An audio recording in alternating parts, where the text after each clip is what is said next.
Para los que no estaban pudiendo entrar, no avanzamos con la clase, esperamos un poquito, cerré la sesión y la volví a abrir para ver si podíamos lograr que entre la gente que estaba faltando.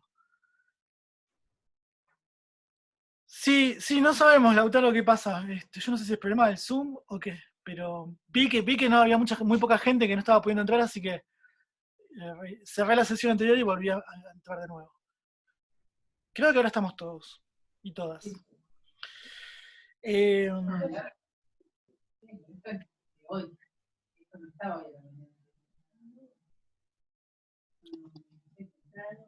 no escucho, no sé si es un micrófono abierto o si alguien me está haciendo una consulta.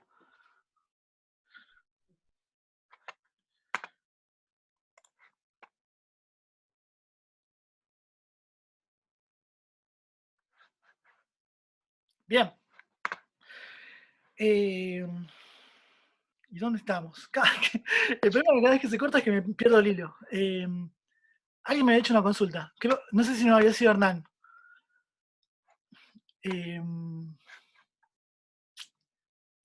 Estábamos hablando del registro fósil. Ya me acordé. Sí, algo que el compañero comentaba es que el registro fósil sí, o sea, si vemos los escalones o los estadios de cada ancestro que ellos plantean, los paleontólogos, vemos grandes cambios, o sea, es como que pasamos de un perro a una ballena en 4 pasos. Igual ese ejemplo tiene mayor cantidad de ancestros o de fósiles, igual son 20, más no, desde el perro hasta la ballena, digamos. El registro fósil tiene una característica esencial y que realmente es, digamos, el problema del registro fósil, y es que es incompleto. O sea, y es incompleto y siempre va a ser incompleto. Siempre va a ser incompleto porque... Uy, se corta, me dicen. A ver, voy a tratar de hablar más despacio, ver dónde estoy conectado. Hola, hola, ¿ahora me escuchan bien? Si no, voy a sacar la cámara también. Bueno, si se corta mucho me avisan por el chat.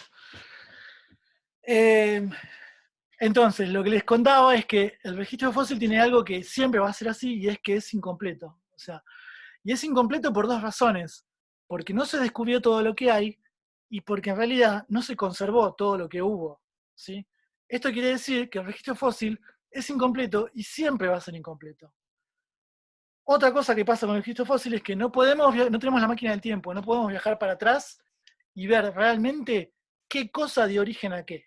O sea, son todas, de nuevo, como les venía diciendo, hipótesis acerca de las relaciones filogenéticas. O sea, no hay, digamos, este, una certeza o una forma de probar 100% segura de que las especies se relacionan como lo plantea, digamos, una hipótesis.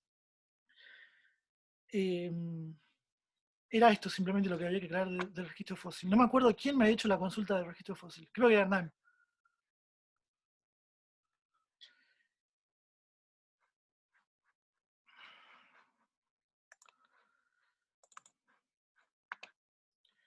Bien. Y llegamos entonces, terminamos con las pruebas que soportan la evolución. Llegamos a 2 procesos claves que dan, digamos, o sea, que permiten que la evolución camine, digamos, que son pruebas de la evolución y que son producto de la evolución. Uno es la especiación. Si uno diría, ¿qué produce la evolución? Especies nuevas. O sea, ¿qué es lo que crea un proceso de evolución? Especies.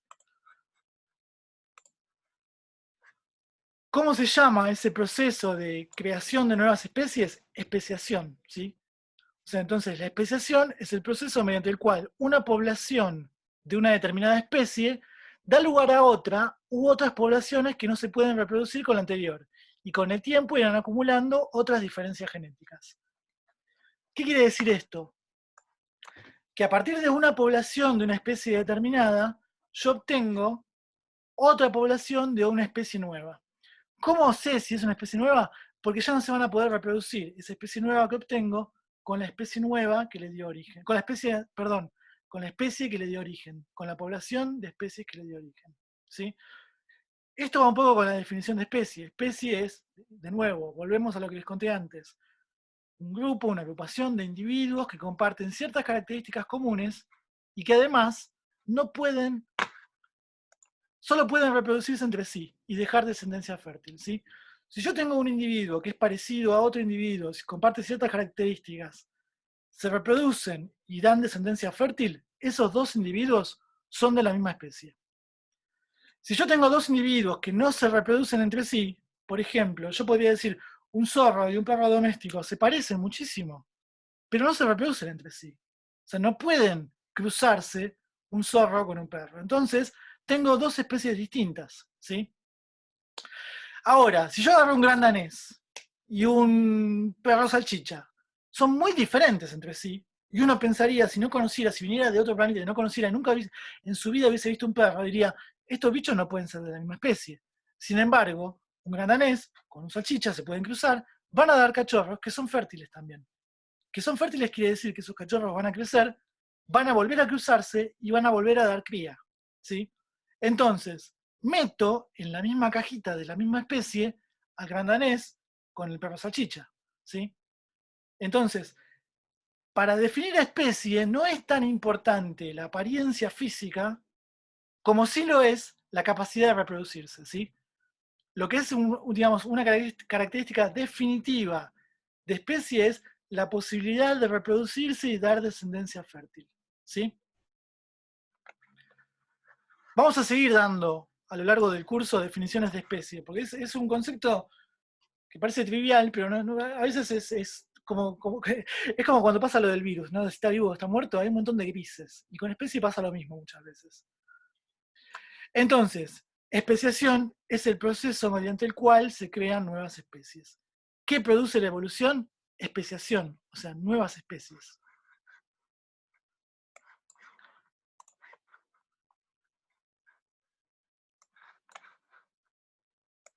Tengo un problema, acá está. Entonces, acá insisto un poquito, una especie es un grupo de individuos naturales que se pueden cruzar entre sí y tener descendencia fértil. Cualquiera que sea el parecido entre dos especies, si los apareamientos entre ellos no producen descendientes o solo producen descendientes estériles, como el caso de caballos y burros que dan una mula, la mula es estéril, no produce descendencia fértil, entonces no estamos hablando de la misma especie, estamos hablando de dos especies distintas. Alguien está hablando por el chat, ¿no? Ahí abre el chat. Ah, tenemos problemas de conectividad, sí. No sé, ahí Rodrigo plantea lo del ligre. Yo no sé si la cruza de leones y tigres, el ligre es estéril o no. Desconozco, no sé. Eh, no, la mula no sería una especie, porque no puede. Exacto, es un híbrido. Es un híbrido de dos especies distintas. Pero como la mula no puede reproducirse con otras mulas o con un mulo, o sea, no da descendencia, es estéril, no se puede definir como especie, ¿sí? Ahí lo está diciendo Ornella y lo está diciendo Evelina. Si el tiligre es fértil, esa es una afirmación, Rodrigo, el ligre es fértil. Sí, yo no sé, desconozco, no sé, la verdad que no me puse a estudiar esto. Si es fértil, estamos ante una nueva especie. Si la descendencia que da, además es fértil, lo voy a estudiar un poquito, porque no tengo muy bien claro cómo son los cruces para obtener un ligre. O sea, sé que es tigre, león o leona con. O sea, a veces también cambia si es macho o hembra, ¿no? O sea, tiene que ser león macho con tigre hembra, tigra o tigro con leona, no sé. Hay que ver cómo se tienen que dar los cruces. Chicos, yo estoy quemado. O sea, eh, a ver, ¿a dónde íbamos? Ah, bien, bueno, entonces, tratando de definir especie.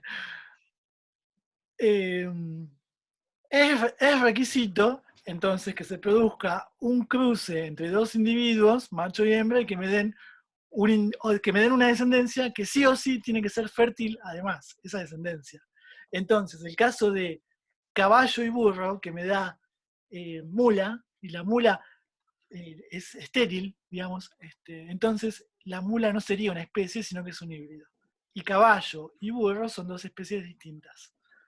Por eso digo que la definición de especie tiene estos grises, ¿no? O sea, porque uno diría, no, la especie son como, está definida por quién se reproduce con quién. Y sin embargo, acá tenemos dos especies distintas que pueden reproducirse, que dan un individuo distinto, la mula, pero la mula no es estéril. Entonces, está ahí justo dentro de los grises, y por eso hay que sumar, digamos, detalles a la definición de especie. A ver, y acá voy con dos mecanismos de especiación. De nuevo, especiación dijimos que es el mecanismo por el cual la evolución genera nuevas especies. Existe la especiación alopátrida y la especiación simpátrida, ¿sí? La especiación alopátrida o geográfica es la que se produce cuando la población de una misma especie queda aislada y dividida físicamente por barreras geográficas, ríos o montañas. Entonces, originalmente yo tengo una población que son todas de la misma especie. Acá les estoy mostrando el diagrama que está a la derecha, ¿sí? Por ejemplo, en un valle tengo a lo largo de los diferentes puntos del valle la misma especie de planta, ¿sí? Ocurre un cambio ambiental, un cambio climático, por ejemplo, una glaciación o una desglaciación, ese valle se inunda, las especies, digamos, los individuos de esa población que estaban en el fondo del valle dejan de existir porque se inunda y solo sobreviven las que estaban en las laderas de esa cordillera. Perdón, de la cordillera de un lado y la cordillera del otro. Pasan cientos de miles de años, esta especie se reproduce con individuos que están de este lado de la montaña, esta se reproduce con individuos de este lado, se producen mutaciones, acumulan cambios, hay variabilidad genética, y esto da origen a una especie del oeste y a una especie del este, por ponerle nombre, digamos, ¿sí? Entonces, se me produjo una especiación alopátrida. Eso quiere decir que porque hubo un aislamiento físico, geográfico, por ejemplo, esta inundación del valle, que impidió el intercambio genético entre las especies, entre las formas del este y las formas del oeste, hizo que, dado un cierto transcurso del tiempo, cada una de las formas fueran lo suficientemente diferentes para formar especies nuevas. Se produjo un proceso de especiación. ¿Y qué va a pasar? Esta especie ya no se cruza con esta especie, ¿sí? Estas flores no pueden ser polinizadas por estas flores, no van a dar semillas, no van a dar frutos, y son especies distintas.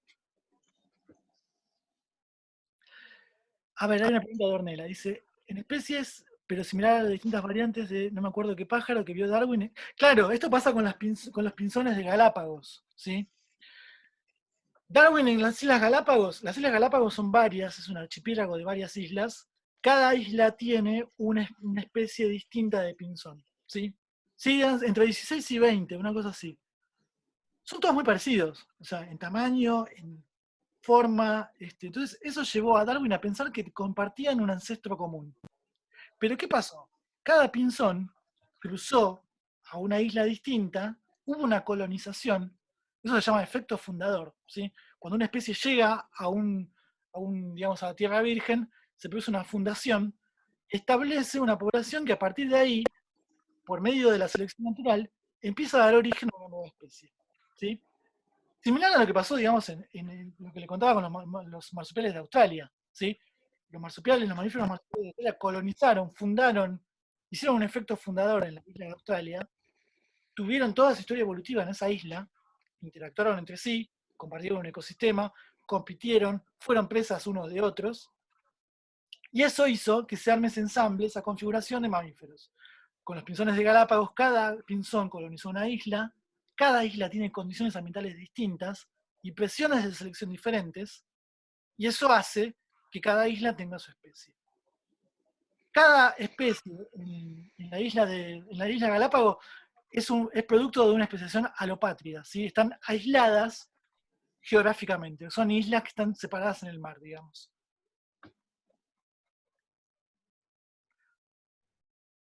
Sí, sí. Es similar al efecto fundador, digamos, y la especiación alopátrida. Entonces, las poblaciones divididas irán adquiriendo distintas mutaciones en sus genes y con el paso del tiempo llegarán a producir. Perdón, acá está usada la palabra raza. esto lo copié de un libro, lo saqué de otra presentación, no está bien usada la palabra raza acá, ¿sí? Estoy tratando de sacar la palabra raza de todas mis presentaciones, pero sigue apareciendo. Esto, ténganlo en cuenta, esta palabra no debería ir acá. Para producir variantes distintas, ¿sí?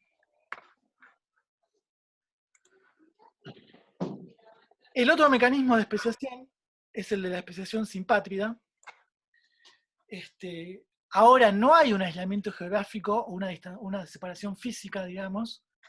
Ocurre cuando una especie, pese a ocupar el mismo territorio geográfico, se diversifica en dos subpoblaciones debido a unos mecanismos que impiden el cruce. Hay diferentes formas o mecanismos que van a separar o van a aislar reproductivamente a una especie de la otra. ¿Sí? Perdón, un grupo de individuos deja de reproducirse con otro grupo de individuos y eso lleva a que vayan derivando genéticamente y se diferencien y formen nuevas especies a pesar de que coexisten en un mismo ambiente. ¿Sí? ¿Cómo puede pasar esto?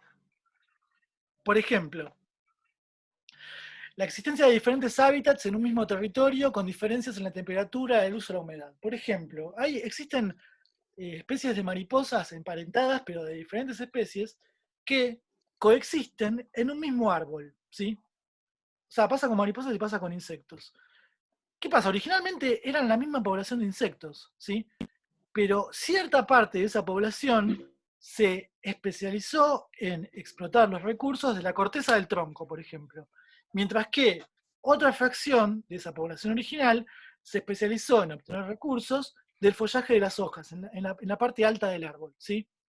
Entonces, tienen conectividad física, no hay un aislamiento, o sea, no están separados los que están en el tronco de los que están en las hojas.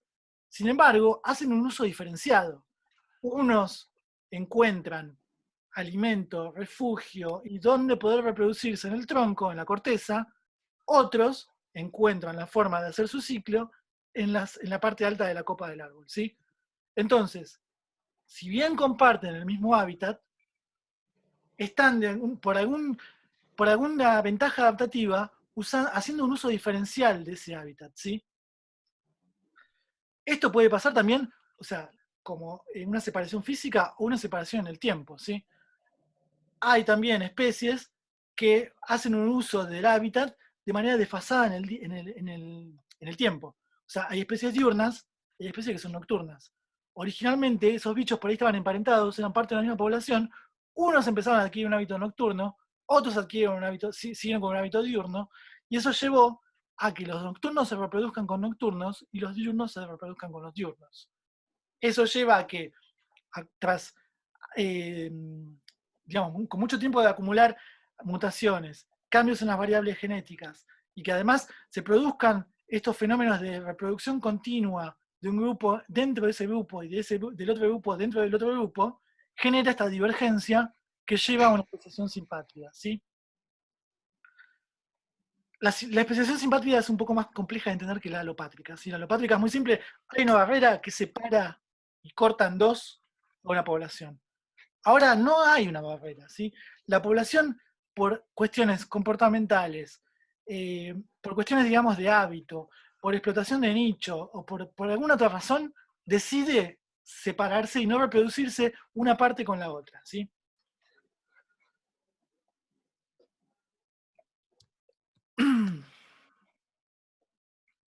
A ver, sigo, porque hay un millón de ejemplos de diversificación alopátrica.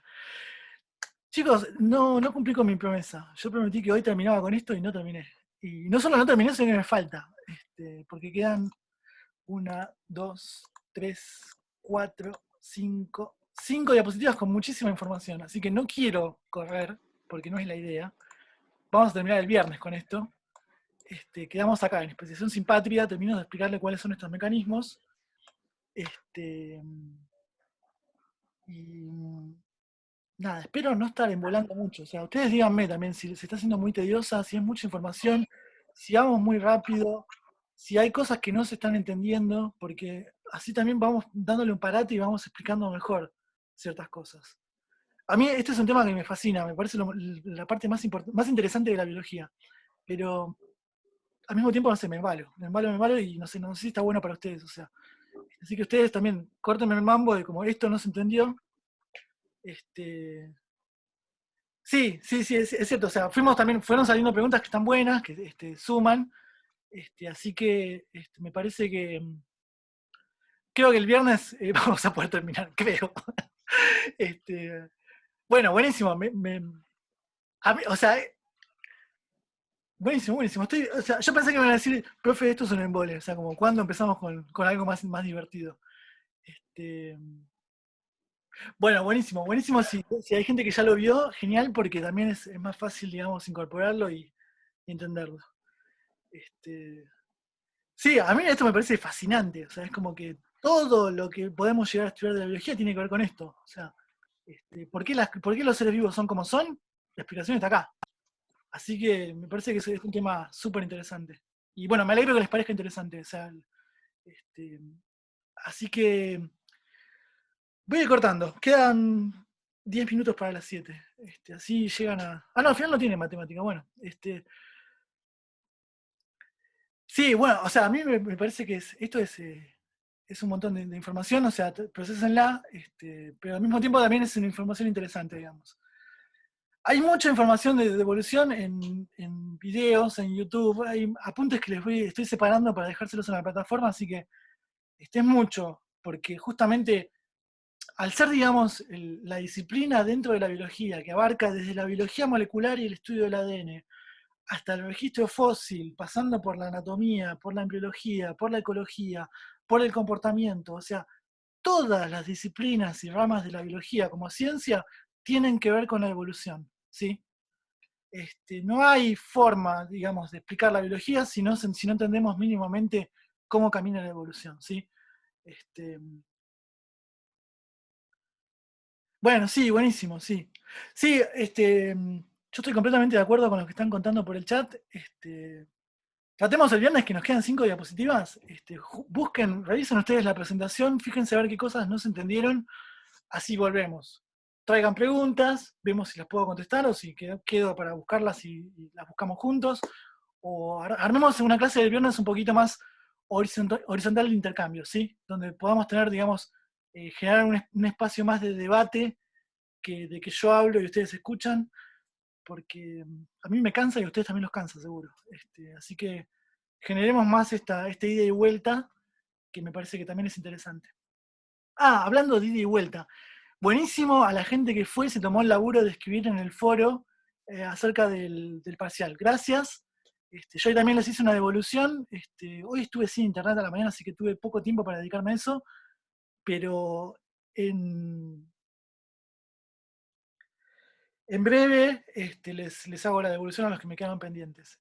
A los que no hayan hecho devolución, si tienen ganas, chusmeen, fíjense si están de acuerdo o no con lo que dicen los compañeros. Si les quedó algo que quieran aportar, bienvenidos, bienvenidas. Así que ahí está bueno, digamos, lo que pusieron los compañeros como para armar, digamos, un mejor segundo parcial.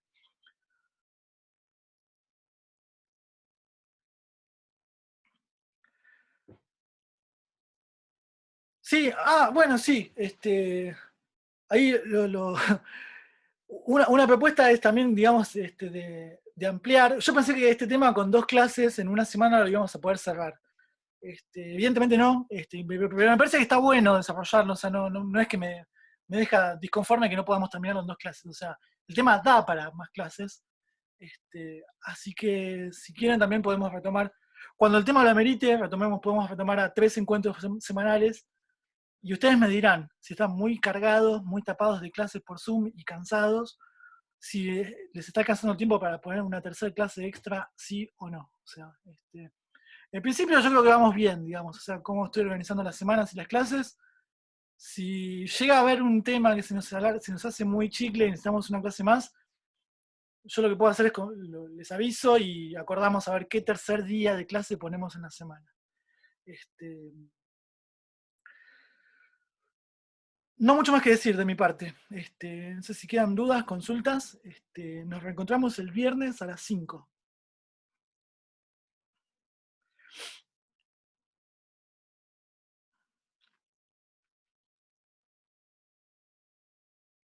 Bien. Bien. Sí, yo me imagino, tampoco quiero imponer, digamos, como a partir de ahora vamos a hacer 3 clases por semana, no.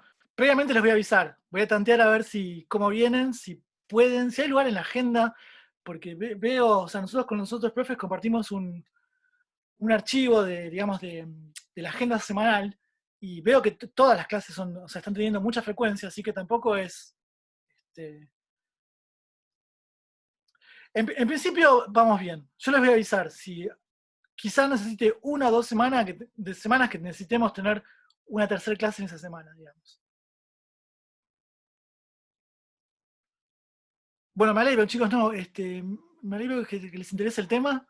Gracias a ustedes por ponerle tanta atención y tanta participación también. Está bueno eso. Así que bueno, me despido.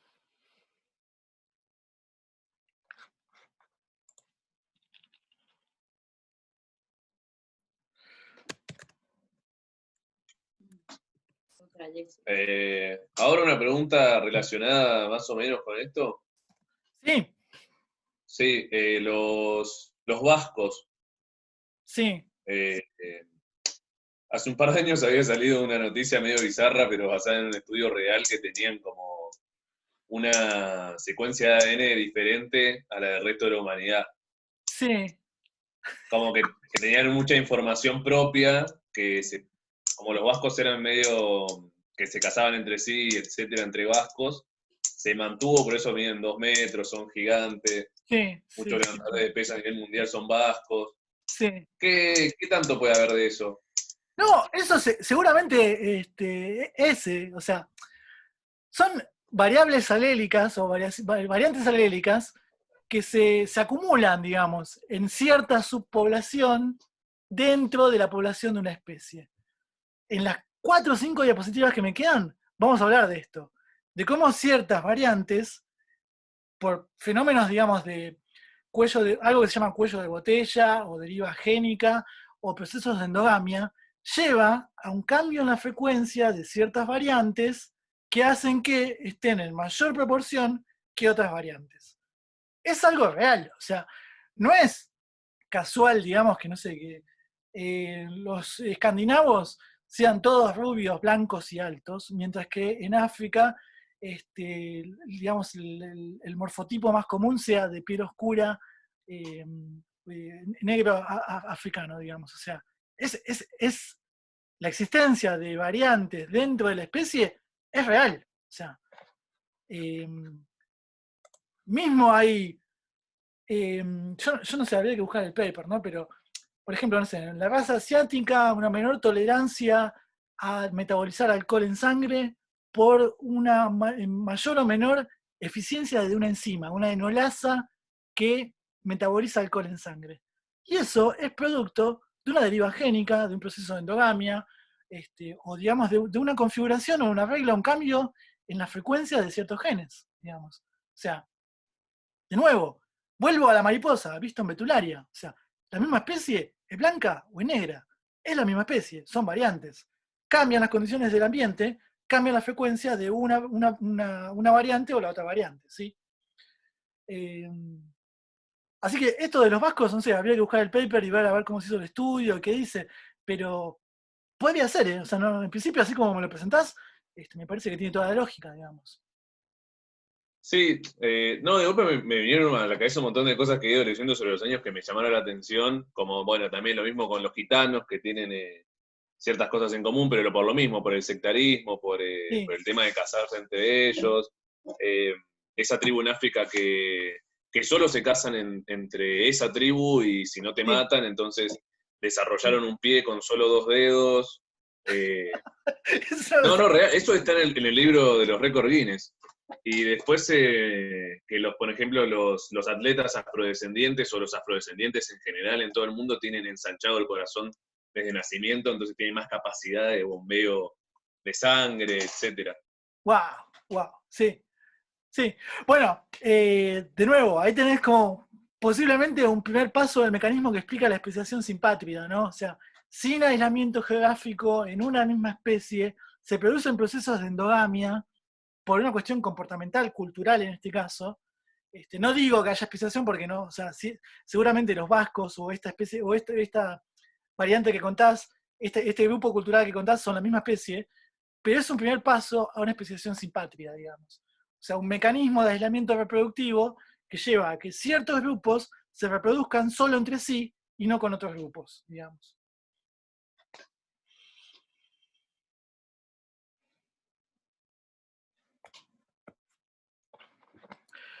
Bueno, chicos, súper interesante el aporte de Santiago, gracias.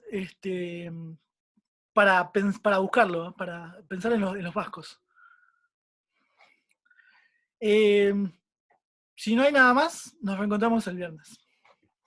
Esto lo grabo, lo subo y lo ponemos en la plataforma en la clase de evolución. Gracias, saludos. Hasta el viernes. Hasta el viernes.